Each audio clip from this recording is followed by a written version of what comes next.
This video is about cross product. It's just our first introduction to cross product.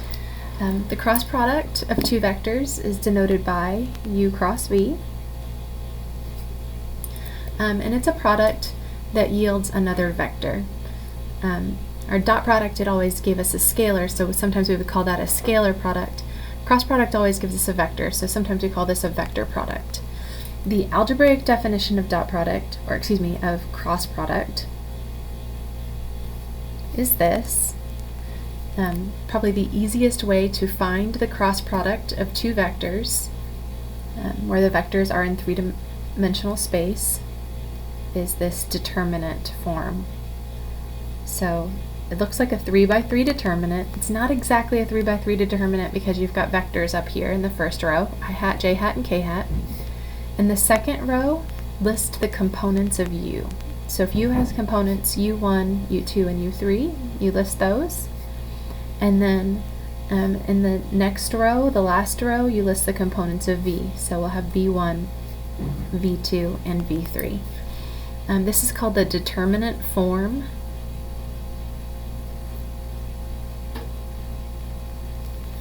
of the cross product, and sometimes they're going to say it's with cofactor expansion.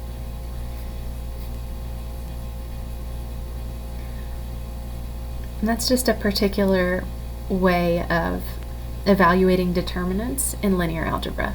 If you haven't had linear algebra yet, most of you haven't, you don't have to worry about that too much. So what we do is we're going to get a vector from this.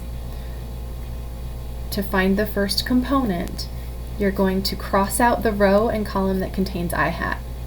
So you're going to cross out this row and cross out this column, and you're going to be left with a 2 by 2. We're going to calculate that 2 by 2 determinant here.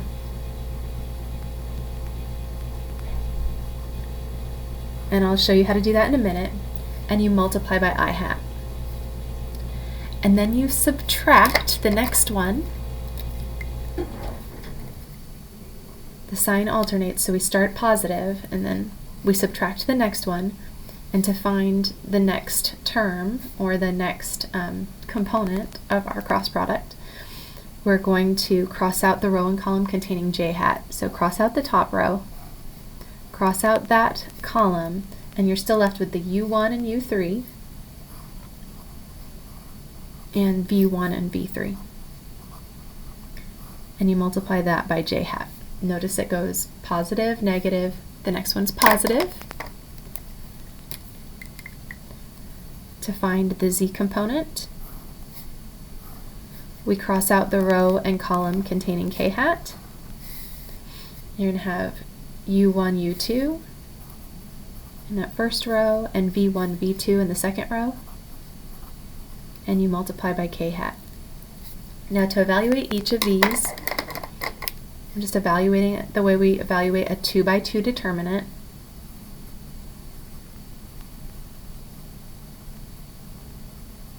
It's very easy. So if I have a matrix with entries A, B, C, and D listed like this, to evaluate the 2 by 2 determinant, you just multiply A times D, and you subtract B times C. So that's what we're going to do here and here and here, and those are going to be the components of our cross product. So we'll have, I'm going to list it in component form now, u2 times v3, or v sub 3, however you prefer, this times this, minus this times this. That's times I hat. And then we've got a negative 1 times u1 v3 minus u3 v1 times j hat plus u1 v2 minus u2 v1 times k hat. So we're right there, and that's the algebraic definition of the cross product. So let's practice before we get into the geometric interpretation. So let's say I've got two vectors. One is 2, negative 3, 1, and the second vector is 1, negative 2, 1. That's u and that's v. And we want to compute the cross product using this determinant form. So I write I hat, j hat, and k hat in the first row, list the components of u in the second row, list the components of v in the third, and you can write out the cofactor expansion every time if you want to. I don't tend to. I tend to do it in my head, but just for example, I'm going to show that here, and then later, maybe as you get more comfortable, you can skip this step. Cross out the row and column containing I hat, then we've got this 2 by 2. Take that 2 by 2 determinant, multiply it by I hat, then subtract. Cross out the row and column containing j hat. You're left with a 2, 1, 1, 1. Multiply by j hat. Then add. We add, subtract, and then add. Cross out the row and column containing k hat. And we're there. And then you just evaluate those 2 by 2 determinants. Just do some arithmetic. So we're going to have negative 3 times 1 is negative 3, minus a negative 2, so that's plus 2, times I hat, minus the quantity 2 minus 1, times j hat, plus negative 4, when I multiply, minus a negative 3. Be very careful about your signs here. It's very easy to just say, oh, minus 3, and then you'd have a minus 3 there rather than subtracting a negative 3. So just be very, very careful. I'm going to write it in component form. So I've got negative 1, that's 1 times negative 1 is negative 1, and then negative 4 plus 3 is also negative 1. So that's our cross product. So that's u cross v, or sometimes you'll see it written this way, u cross v is a single vector. So the result is a vector. Now if you are wondering what does all of this mean, don't worry, I'm about to tell you what all of this means.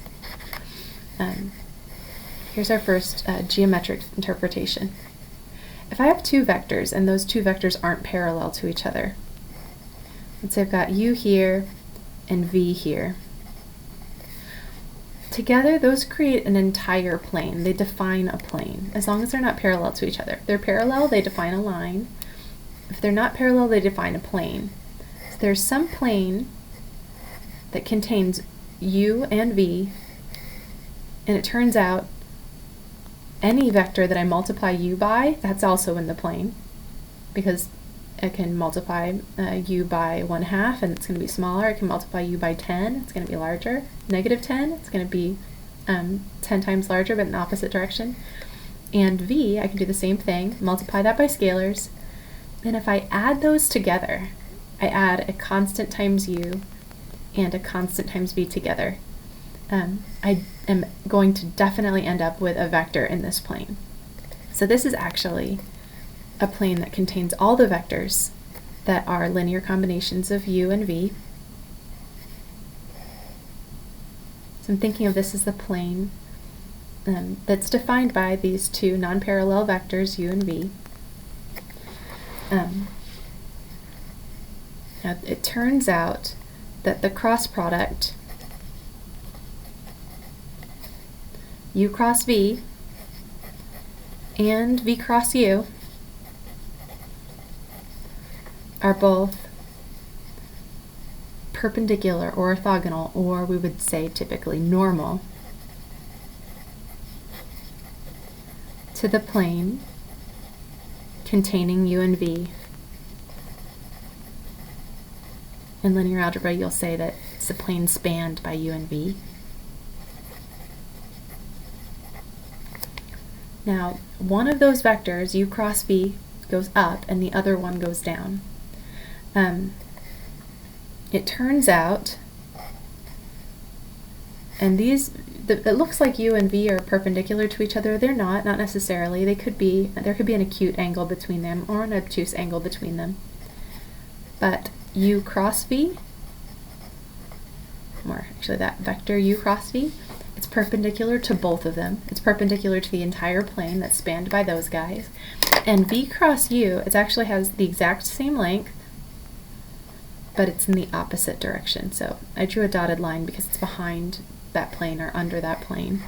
This is the vector V cross U. So if you're wondering, how did I know that U cross V went this way and V cross U went that way? I knew because of something called the right-hand rule. So let's talk about the right-hand rule, and then we're going to come back to these two vectors, U cross V and V cross U. But here's the most important geometric interpretation. These are both perpendicular to the plane that contains U and V. So if I want a vector that's perpendicular to that plane or normal to that plane, we say that vectors are normal to surfaces like planes, then one of these guys will suffice. That's exactly what I want. So let's talk about the right-hand rule. The right-hand rule tells us which way U cross V goes. When I know that this vector U cross V is perpendicular to the plane containing U and V, I know it's either the one that points up from that plane or points down from that plane, given this picture. It's going to be on one side of the plane pointing one way, or it's going to be on the other side of the plane. To figure out which way it points, we're going to use the right-hand rule. It's actually very easy. So if you're trying to determine the way that the direction of U cross V, point your fingers in the direction of the first vector. So point your fingers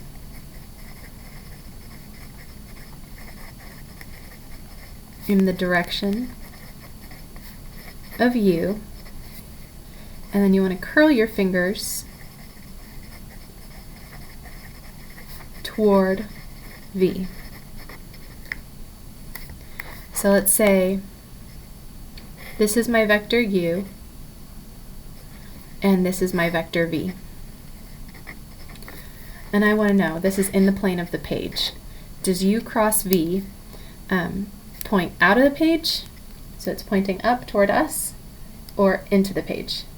So, like into my desk below us.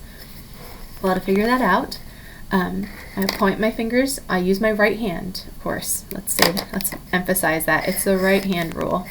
So use your right hand. If you use your left hand, you will get the opposite of the right answer. So use your right hand, point your fingers toward U. Now you want to curl your fingers toward V.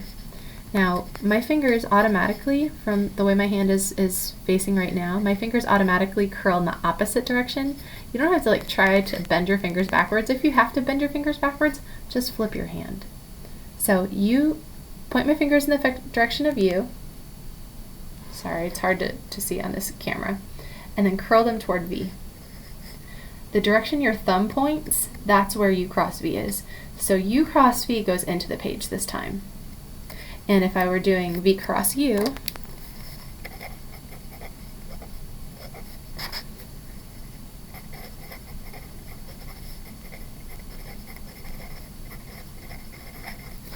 I point my fingers in the direction of V, curl them toward U.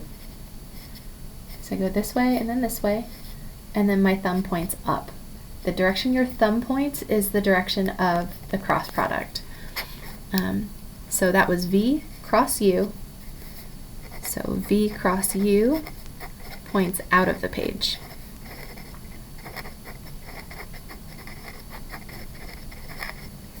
So if you're trying to do U cross V, use your right hand, point your fingers in the direction of U, curl your fingers toward V. Then your thumb points in the direction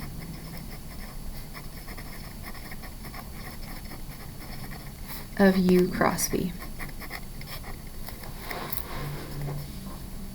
Okay, so that's one very important geometric interpretation. U cross V and V cross U are both perpendicular to the plane that contains U and V. A cross product is always perpendicular to the plane that contains the two vectors that you started with. I keep saying the word perpendicular, but we should be using the word normal. Vectors and planes, or vectors and surfaces, we say that they're normal to each other. but all we really mean is that they meet at a 90-degree angle. Okay, so we've got that. We understand that idea. I really don't think I want to use the back side of that paper.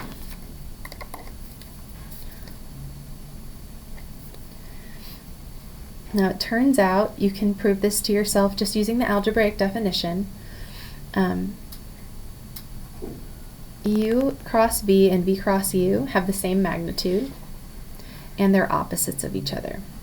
And we just saw that.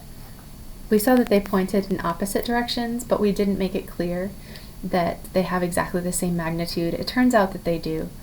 So V cross U and U cross V are opposites. One points one way, the other one points the other way. These vectors both have the same length in opposite direction.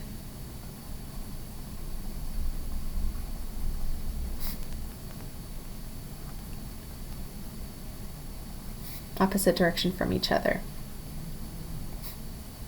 And of course, if you want to find the direction of one of them, use the right-hand rule to find the direction of one of them.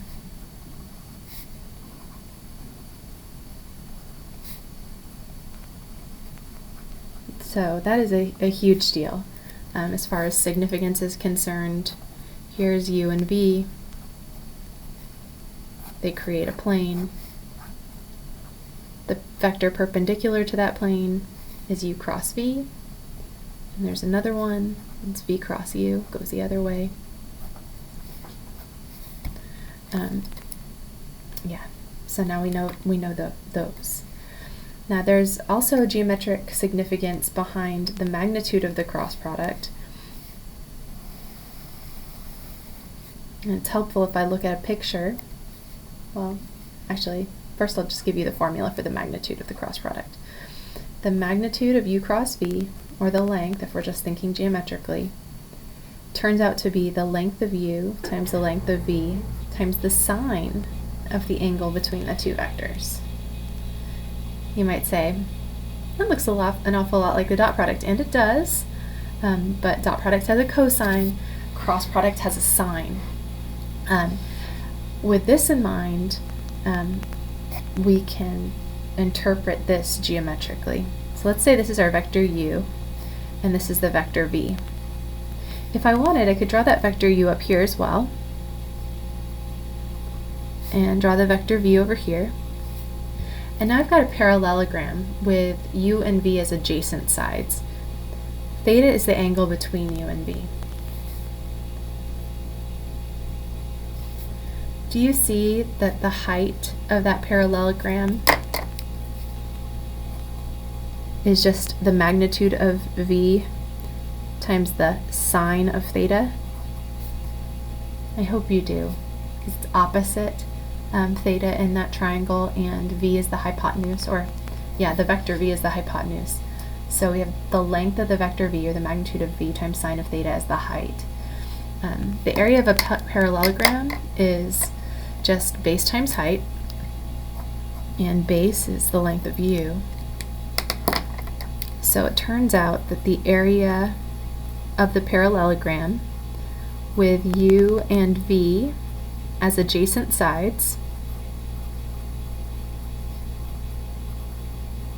well, we know that that's base times height, which is the length of U times the length of V times the sine of the angle between them, or, well, that's the magnitude of the cross product. And I didn't prove that to you, I just told you that that was true. So you might want to prove to yourself that that's true. So this is another piece of geometric significance. This is not the cross product itself, because the cross product is a vector, it's not a scalar. The direction of the cross product gives us a vector that's perpendicular to both U and V. But if I'm taking the length or the magnitude of the cross product, I get the area of the parallelogram with U and V as adjacent sides. Now, of course, instead of a parallelogram, I could choose to focus on this triangle.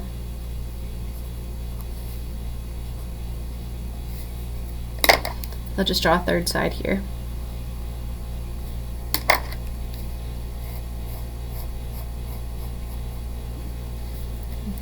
can imagine what the area of that triangle is. Well, if this is the base,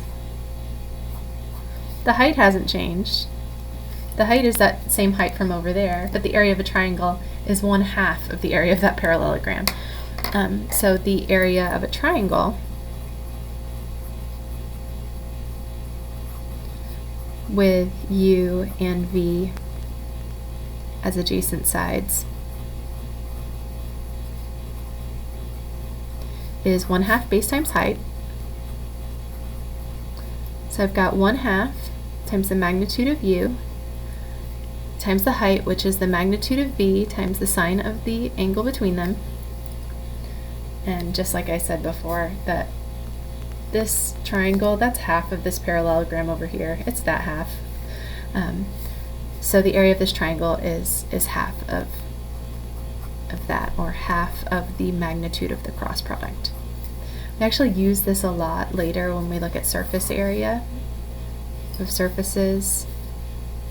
We break them up into a bunch of little pieces that can be approximated by parallelograms, and then we find the area of each parallelogram using this formula. It's in a couple chapters. So if it seems like this is sort of an arbitrary, unnecessary definition, it's not. It's very useful and allows us to find a lot of geometric quantities. Okay, so we've got all this. Now the cross product also allows us to do one more thing. Actually, with this in mind, this picture really helps. Now if U and V look like this, because the angle between them is very small, maybe it looks like my vectors have very small magnitude as well.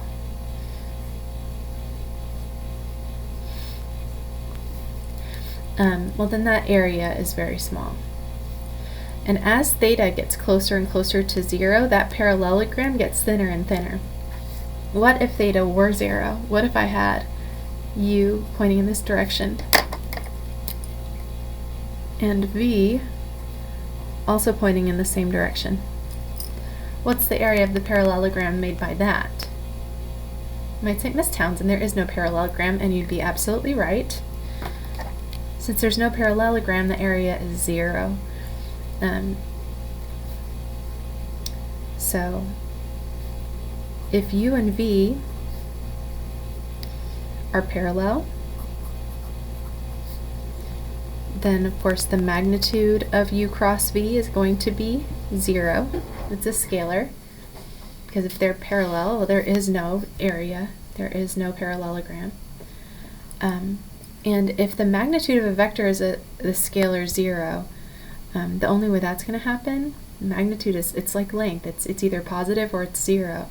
The only way that happens is if the vector U cross V, or we could just write it as a single vector U cross V, is the 0 vector. So now we've got another test for parallel vectors. If U is parallel to V, when we learned about vectors earlier, we said, well, that just means that U is a constant times V for some constant C. And our C's are going to be real numbers. Here's another test. If U is parallel to V, turns out that the cross product of those two vectors is the 0 vector. And I've said if this, then this, but it also works the other way. If this is true, then this is true. And if this is true, then this is true. So maybe rather than saying if this, then this, let's say U is parallel to V is equivalent to that over there, and is equivalent to that over there. This implies this, and this implies this. So if you get a cross product of 0, you know those vectors are parallel to each other. If you know the vectors are parallel to each other, you know that one vector is a constant times the other one, and its cross product is 0. So these are 3 different ways of saying the same thing. So now we've got another test for parallel vectors.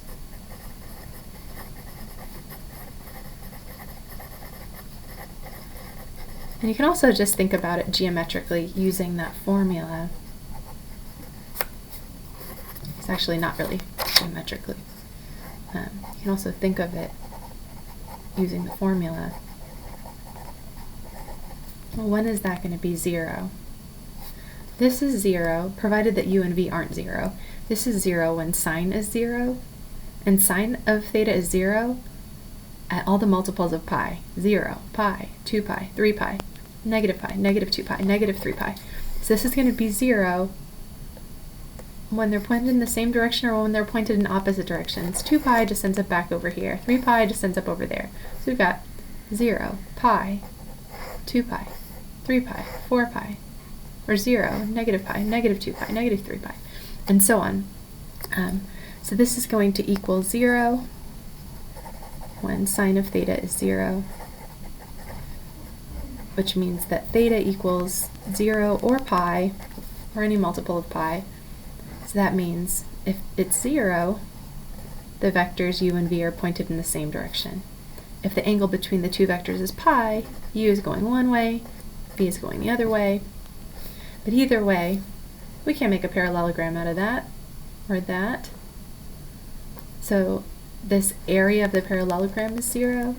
Also, I can just plug in these values for theta and get 0. So there's a lot of different ways of looking at this.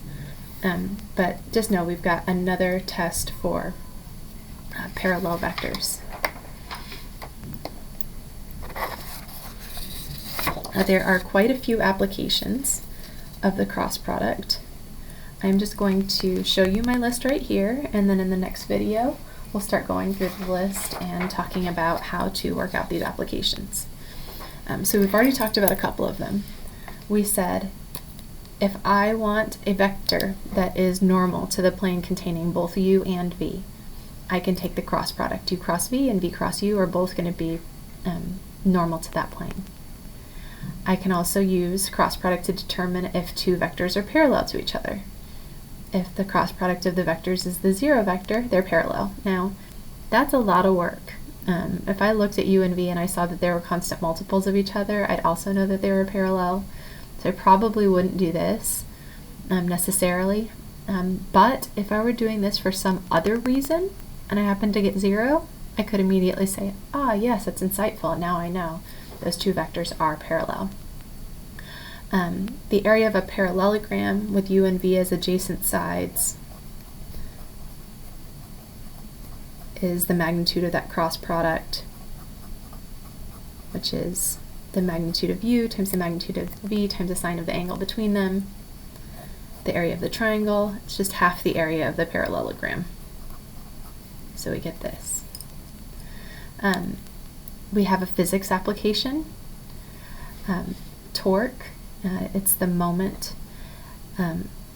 about a point due to a force acting on like a lever arm. We're going to talk more about that in another video. We'll also show you, or I will also show you how to find the distance between a plane and a line in three-dimensional space using the cross product.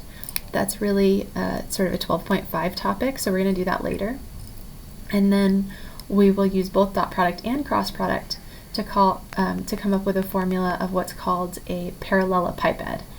And what that is, it's like, I'm thinking of a rectangular box, but instead of rectangles for each of the sides, it has parallelograms for sides. So you might have a vector u down here and a vector v over here, and that's going to make you a little parallelogram for the base. Draw another v, another u back there. And then there might be a third vector, w, that goes this way. And I could create parallelograms this way. So there's a v down there, so that must be a v there, and that was w over there. And you just keep going. And you get this polyhedron that has parallelograms on all the sides. It turns out that there is a formula for this, the volume of this. It's called a parallelepiped, if I'm pronouncing it correctly, that involves dot product and cross product. So we'll do some applications of those in other videos. Yeah, I'll show you applications in the next video.